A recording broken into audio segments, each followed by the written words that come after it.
أعوذ بالله من الشيطان الرجيم بسم الله الرحمن الرحيم حميم تنزيل الكتاب من الله العزيز الحكيم ما خلقنا السماوات والأرض وما بينهما إلا بالحق وأجل مسمى والذين كفروا عما أنذروا معرضون.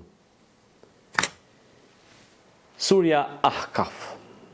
Allah i madhrishëm thot: Hamim, ky libër është i shpallur prej Allahut të fuqishmit të urtit. Ne nuk i krijuam qiellin dhe tokën dhe atë që ekziston ndërmjet tyre përpos me qëllim dhe për një afat të caktuar. Kurse ata që nuk besuan, nuk i vun veshin asaj me çka u tërhiqet vërejtja.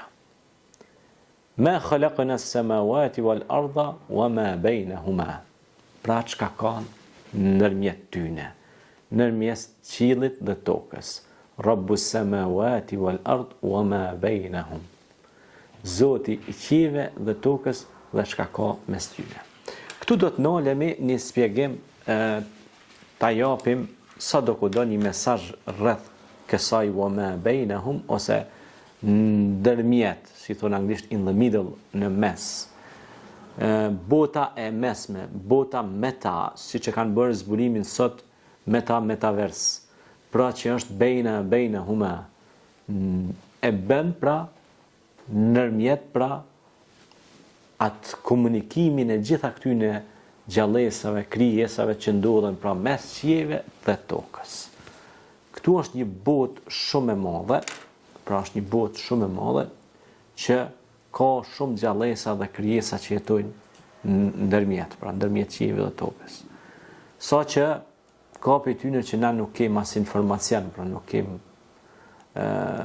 pra krijesa, gjallësa që na nuk dim asgjë rreth tyre. Allahu ka lënë mundësinë pra që na me mendue rreth krijimtarisë, me mendue rreth kozmosit, rreth gjithësisë, por edhe atë çka gjendet mes qiellit dhe tokës, që ekziston thot ndërmjet tyre. Pra qiellin dhe tokën dhe atë që ekziston ndërmjet tyre.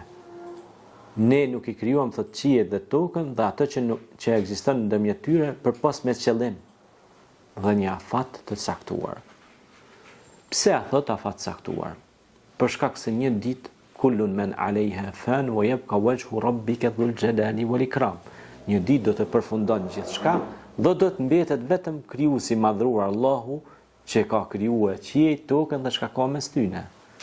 Mirë, që kjo meta që edhe sot shkenca e ka zbuluar duke hulumtuar, duke studiuar, është që ky komunikimi ndërmjet palëve, komunikimi ndërmjet pra në mes, për shembull, thot unë komunikova mes një komuniteti të caktuar, ose komunikim mes teje dhe meje, komunikim mes meje dhe jush, mes jush dhe mes meje, mes nesh dhe mes jush. Pra kjo është në mes.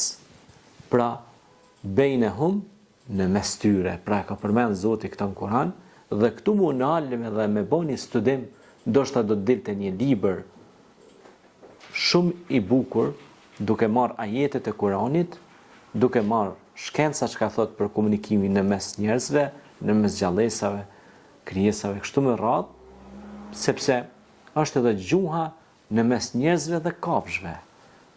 Për shembull, ne se si trajtojmë, për shembull është ajo eksperimenti që bëhet në biologji, ushqimi i kafshëve, për shembull qenjve ose maceve.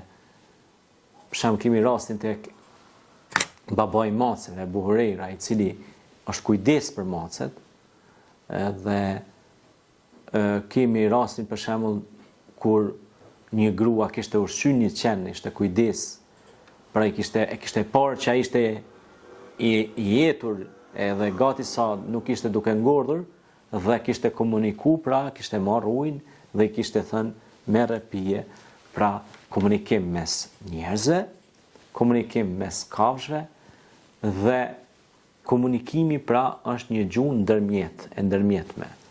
Dhe këtë Zoti e ka përmend në Kur'anin famlar. Prandaj komunikimin e gjejmë edhe në mes në kohën e kemi përmend në kohën e Sulejmanit alayhis salam, që ka qenë komunikimi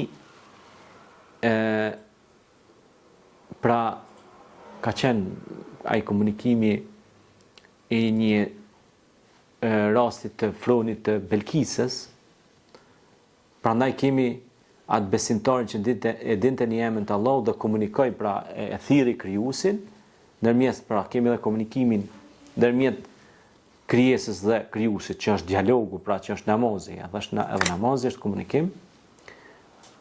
Por kemi edhe komunikimin pastaj nëmjet botës së xhenëve, kur një xhen i fret tha ta sjell fronin, i tha sa të ngritësh dhe të ulesh përsëri, tha unë do ta sjell fronin Belkisës, kurse besimtari tha unë ta sjell më shpejt, pra sa të mbyllesh dhe ta përsyt, se unë do të komunikoj me Zotin, pra do e thras Zotin me një emër, prej emrave të tij të bukur, që Allahu të marr pranoj pra lutjen dhe Allahu ta bjen fronin e postin e Belkisës, mbretëreshës së Sabejve, ku ata adhuronin diellin, e Sulejmani alayhis salam i ftoi që ta adhurojnë një Zot të vetëm.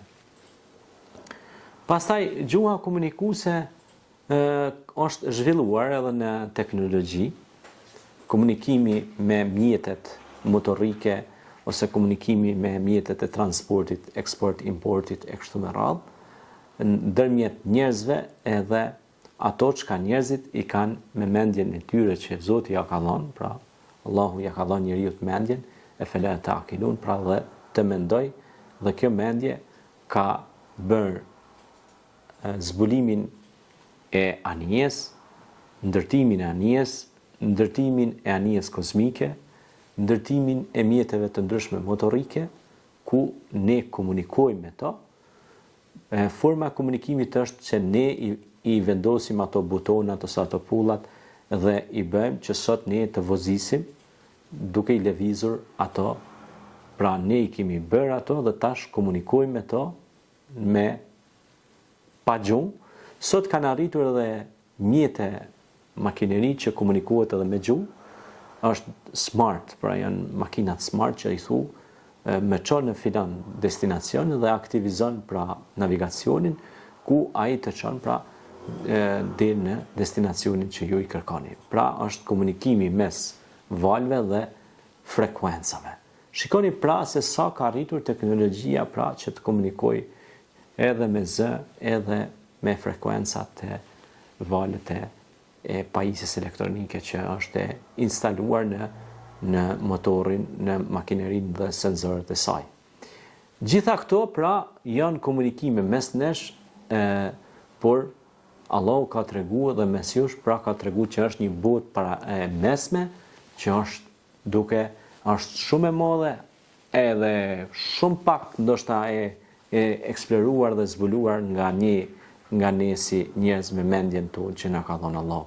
Ku dhe ka dhe shumë gjërat e tjera që janë mesin tonë që ne ndoshta jetojmë me to, frymojmë me to, por ne nuk kemi njohuri. Qofshin ato lëndë të ngurta, qofshin ato lëndë të lëngshme, ose çfarë do lëndë që na rrethojnë rreth e përqark.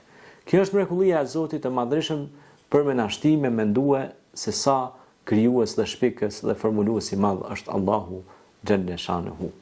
Mendoni pak. Ju jetoni në një planet që quhet Tokë.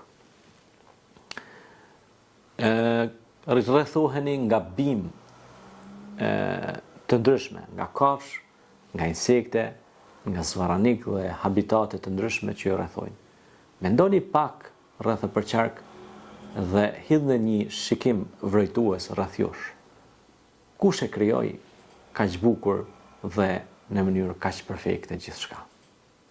Mendoni dhe dijeni se ai është Allahu xhelalu. Selam aleikum.